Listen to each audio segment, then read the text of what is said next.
Hello, karibuni katika channel yangu ya mapishi na Shira's Kitchen.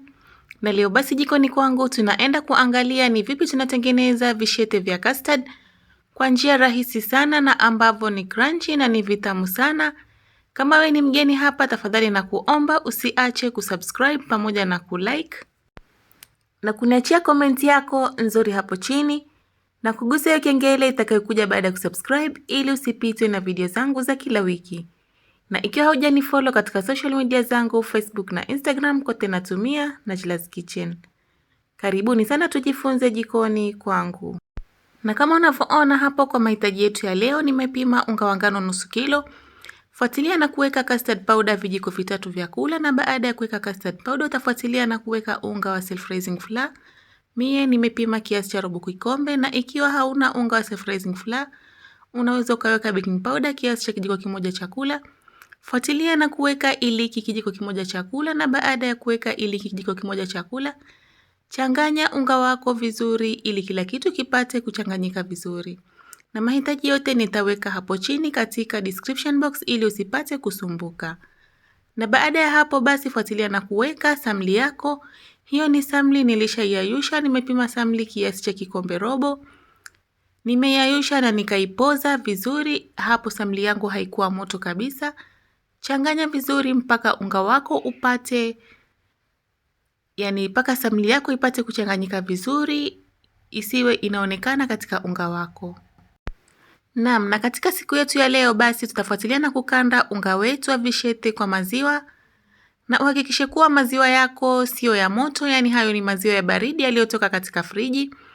Kanda unga wako vizuri, na unga wako unafaa uwe mgumu, usiwe unga mlaini.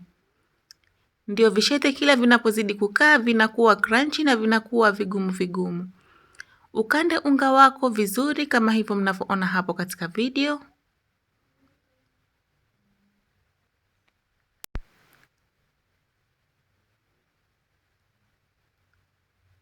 Na kama unavyoona hapo, unga wako unafaa uwe kama hivyo. Unga ni mgumu na sio mlaini. Na baada ya hapo basi gawa unga wako katika madonge mawili. Tengeneza raundi zako nzuri na uweke pembeni. Na baada ya hapo basi utachukua donge lako la kwanza kama hivyo mnavyoona hapo. Na baada ya kuchukua donge lako la kwanza na kulisogeza mbele, utafuatilia na kunyunyizia unga kiasi kwa juu.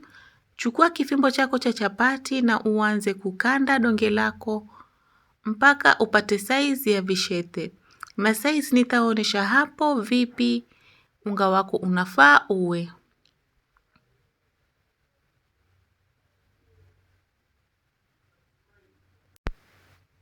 Sukuma unga wako na uhakikishe kuwa unga wako hauusukumi sana.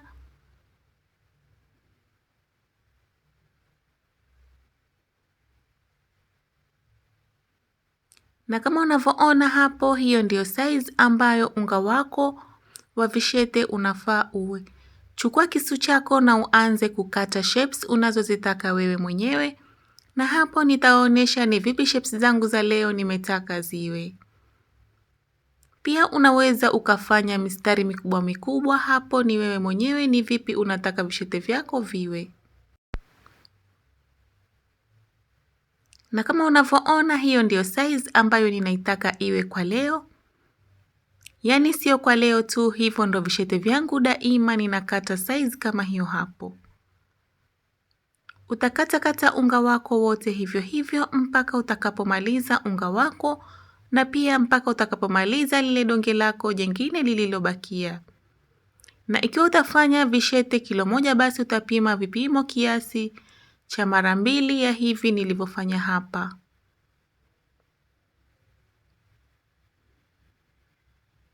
Kama ulivyoona, hii ni njia nyepesi sana na haina kazi kabisa, na ni rahisi kabisa kutengeneza vishete vyako kwa njia hii.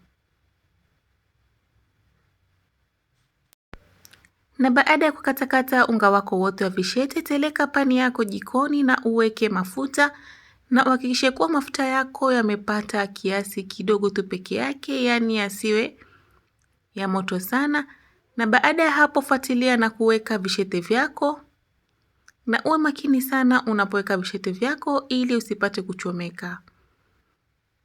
Weka kiasi chako ambacho unaotaka mwenyewe katika mafuta yako.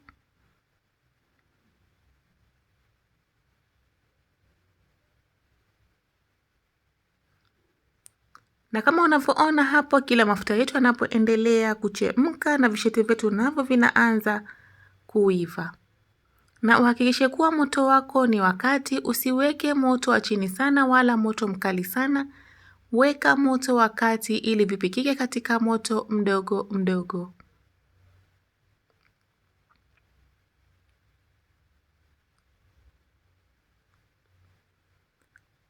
Na baada ya hapo basi utachukua kijiko chako cha kugeuzia na utaanza kuvigeuza vishete vyako ili vipate kupikika kwa juu na kwa chini.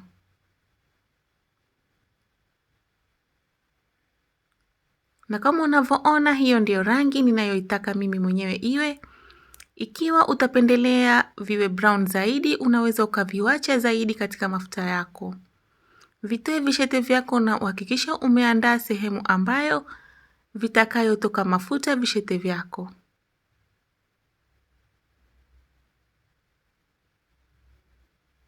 Na baada ya hapo basi utaendelea na kuvipika vile vingine hivyo hivyo mpaka utakapomaliza vishete vyako vyote.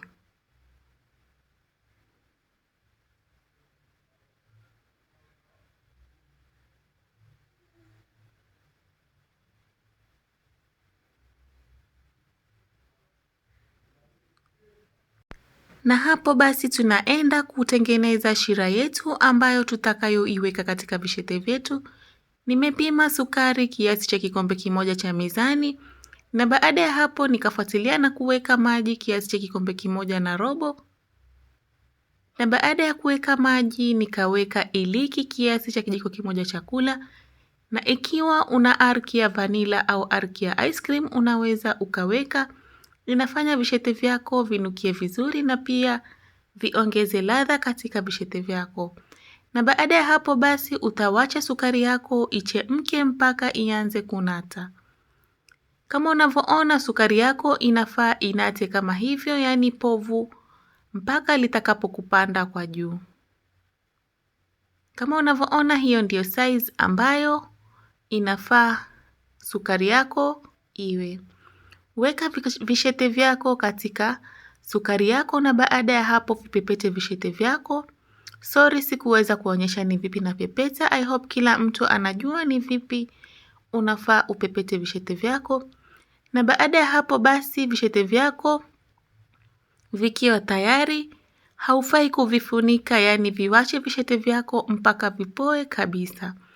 Na kama unavyoona, kila unapozidi kupepeta sukari yako inashika vizuri. Andaa vishete vyako na hapo basi vipo tayari kuliwa. Na hapo basi vishete vyetu vipo tayari kuliwa.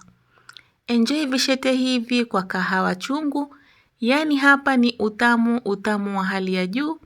Nimeipenda sana hii recipe na wewe jaribu nyumbani kwako, familia yako yatafurahia pishi hili zuri na ambalo ni rahisi kabisa. Na kama nilivyosema hapo mwanzoni, utakapomaliza kuweka shira yako usifunike vishete vyako. Wacha vipoe ndio uvifunike. Ukivifunika vikiwa vya moto, utafanya siku ya pili shira yako ipate kutoka na vishete vyako vitakuwa si vizuri. Hope mumeipenda hii recipe na nyinyi mtajaribu. Asanteni sana kwa kutazama video yangu. Kama wewe ni mgeni katika channel yangu, tafadhali jamani, tafadhali usiache kusubscribe pamoja na kulike na kuniachia comment yako nzuri hapo chini na kugusa hiyo kengele itakayokuja baada ya kusubscribe ili usipitwe na video zangu za kila wiki. Na ikiwa hujanifollow katika social media zangu Facebook na Instagram, kote natumia Najla's Kitchen. Asanteni na kwaherini na nawatakia siku njema.